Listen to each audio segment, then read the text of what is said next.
வணக்கம். Jayanthi tips and videos.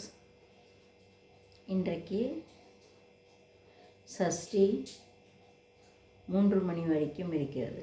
மாலை மகம் நட்சத்திரம்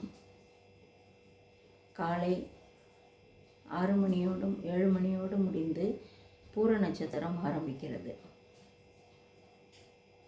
பூர நட்சத்திரத்தில் அம்பாளை தரிசனம் செய்தால் மிகவும் நல்லது.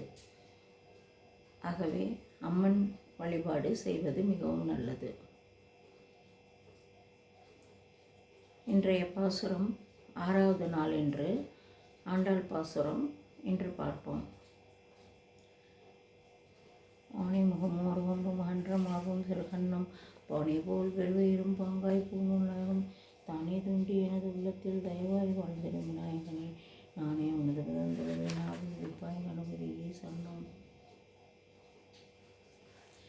அன்னவயல் திவி ஆண்டாள் அருங்கற்கு பண்ண திருப்பாவை பல்பதியம் இன்னிசையாள் பாடிக் கொடுத்தாள் நட்பாமாலை பூமாலை சூடி கொடுத்தாளை சொல்லு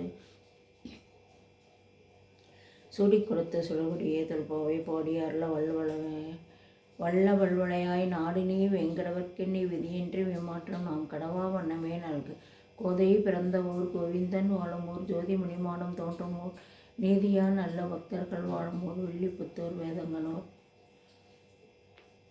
புல்லும் சிலம்பினகான் புல்லரையன் கோயிலில் வெள்ளை வெளிச்சகம் பேரரவம் கேட்டிலையும் பிள்ளாய் எழுந்திராய் பேய்முனை நெஞ்சுண்டு கள்ளச்சகடம் களகளைய கடலோற்றி வெள்ளத்தரவினை துயிலறந்த வித்தினை உள்ளத்து கொண்டு முனிவர்களும் யோகிகளும் எல்லை இழந்து அரி என்ற பேரரவம் உள்ளம் புகழ்ந்து குளிந்தேலோர் எம்பாவாய்.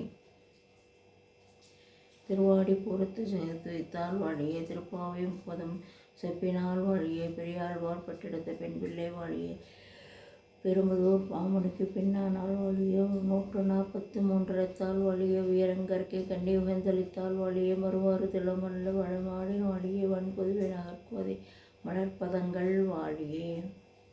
ஆண்டாள் எம்பெருமான்ஜியர் திருவடிகளே சரணம். ஆழ்வார்கள் திருவடிகளே சரணம். ராமானுஜர் திருவடிகளே சரணம்.